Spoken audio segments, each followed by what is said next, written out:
ఆవరాలు కూడా ఉంటాయి ఇక్కడ, ఆవరాలు ఉంటాయి. ఎన్ని పెట్టెలు ఎన్ని ఉన్నాయి ఇక్కడ మరి? బాగా 20 అనుకున్నాయి ఇప్పుడు పెట్టెలు. అంటే వాడు కొత్తగా ఫోన్ చేసేదాన్ని లేవనేసరికి ఇక చూపించేస్తే మళ్ళీ రేపు నేను ఇప్పుడు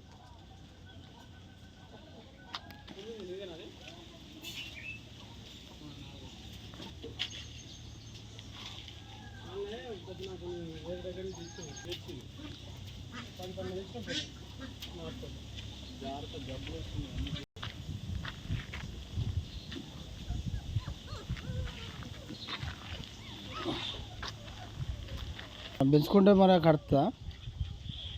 పెంచుకుంటే అంటే ఇక 2 రోజులు అన్నం పెడితే అదే దగ్గర